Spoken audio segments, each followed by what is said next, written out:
¿Por qué? O sea, y digo en ese marco, no hay, Luis, esa efervescencia, o por lo menos no se nota, con tan buen grado y tan alto nivel de rap que tiene Venezuela. Mira, yo creo que primero entender como el crecimiento histórico del género en ambos países y también cómo se fue desarrollando la sociedad en, en los procesos de mayor totalitarismo en ambos países. Cuba, por ejemplo, fue un país que nunca conoció la democracia. O sea, ellos salieron de Batista, entraron Sí, en eso Fidel. era de una dictadura a En otra ese, pasaron. exacto, y en ese proceso nace el hip ¿Mm? hop. O sea, años después nace el hip hop. O sea, Fidel es más viejo, digamos, la dictadura en Cuba Sí, es más vieja que el hip hop. 60 y pico de años. En el, Por lo menos la de Fidel. exactamente, Sí, bendito. exactamente. Mira, contemporáneo con Fidel, un año antes de que Fidel asumiera el poder en Cuba, en Venezuela se dio un proceso de democratización. Es decir, en el año 58 cae la dictadura de Pérez Jiménez, que había sido antecedida por otras dictaduras, un experimento democrático muy breve que solamente duró 3 años, y bueno, fue dictadura antes, dictadura después.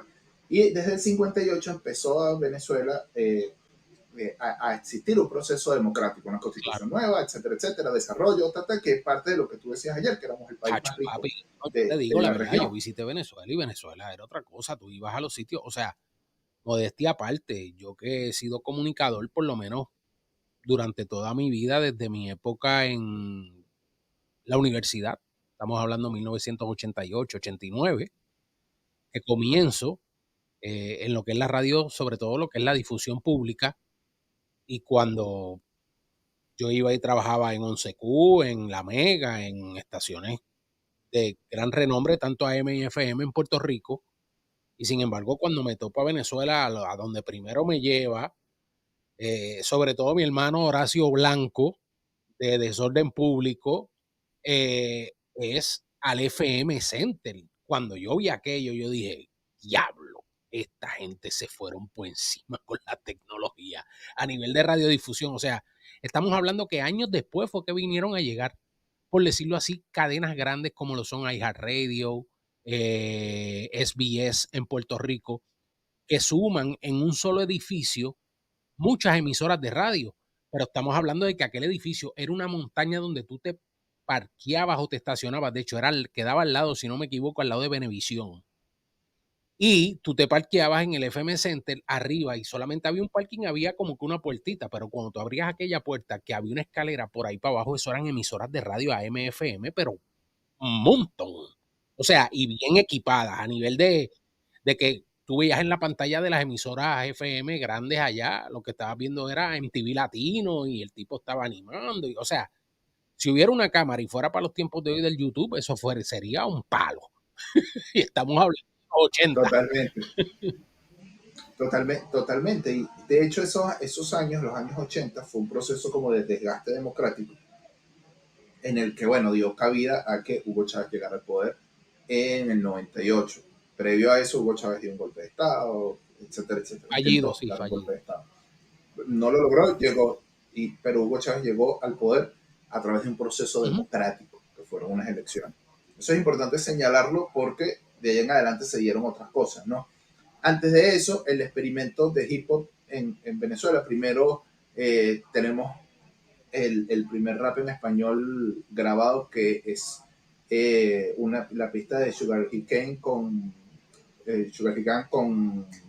Perucho Conde, que hizo Eso un lo rap podemos protesta. debatir, porque también está Joe Batán. Eso, Joe bueno, Batán. por ahí hay debates, hay debates ahí, pero eran como los primeros experimentos de rap. Ya cuando hablamos como tema un poco Claro. más serio, la versión 187 y la corte, digamos, tuvieron como esos primeros pasos del rap. La corte, el primer disco de la corte sale antes de que Chávez ganara las elecciones, por ejemplo. Entonces, digamos, hay un mensaje social ahí porque, bueno, había problemas sociales como en todos los países, pero, digamos, no se enfrentaron al sistema, por así decirlo, de la dictadura, digamos, de Chávez. Cuando Chávez asume el poder, hay un cambio de constitución y hay una luna de miel con Chávez que duró mucho tiempo. Chávez cambia la constitución en el año 99. Eso entra en vigencia a partir del 2000. Y en el 2000 Chávez se reelige. Eso fue rapidito, ahí mismito.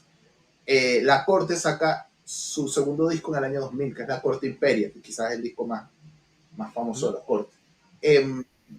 Y en adelante empiezan a salir experimentos como Venezuela Subterránea, Cuarto Poder, Guerrilla Seca, Vagos y Maleantes, etcétera, etcétera, que se hacen populares. Siguen estando en el underground agrupaciones como Área 23, Gabilonia estaba en el underground también en ese momento, Ardilla, etcétera, etcétera. Es decir, había un montón, un ecosistema de raperos en el underground y un ecosistema un poco más pequeño de raperos que se estaban haciendo, entre comillas, comerciales. Lo pongo entre comillas porque sí, salían en radio, salían en televisión, tenían un nivel de fama, pero no eran súper populares como quizás lo pueda hacer hoy un Neutro Chori, por ejemplo. Ese nivel de popularidad. En ese momento, digamos, empezó un debilitamiento de las instituciones en Venezuela que se fue dando más hacia la parte política, digamos.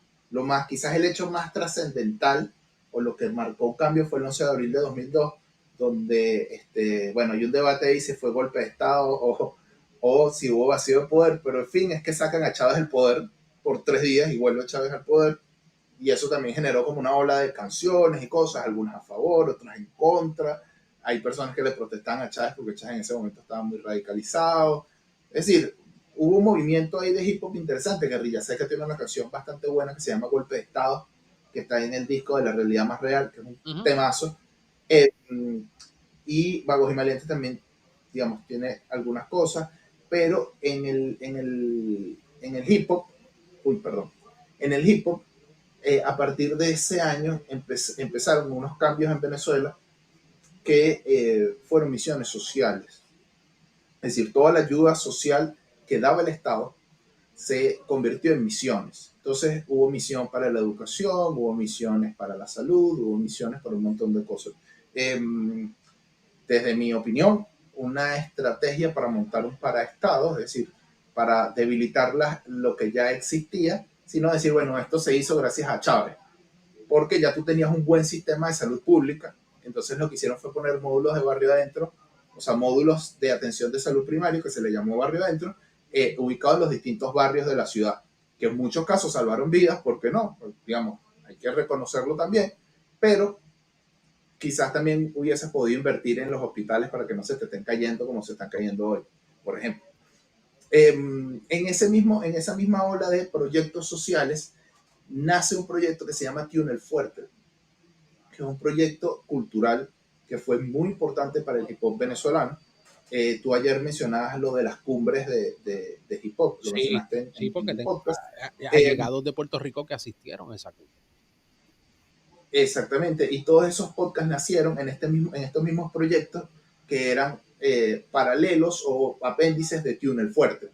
Digamos, Tune el Fuerte se convirtió en el epicentro del hip hop venezolano y era la tarima más importante del hip hop venezolano. De hecho, años después, cuando Polaco tenía esa guerra con Arcángel, Lito y Polaco volvieron en ese momento, o sea, como un poquito después de esa guerra, ellos vinieron a Venezuela. Lito no pudo entrar a Venezuela o no pudo ir al concierto porque tenía el H1N1. Pero Polaco se presentó en Tune el Fuerte y fue un concierto muy, muy, muy esperado por los venezolanos y sobre todo por los fanáticos del hip hop desde hace mucho tiempo. Y un montón de raperos empezaron a gozar de beneficios por estar cercanos al Estado, que no solamente los invitaban para estas cumbres internacionales, sino había muchos eventos pequeños que se hacían en toda la ciudad, muchos toques pequeños.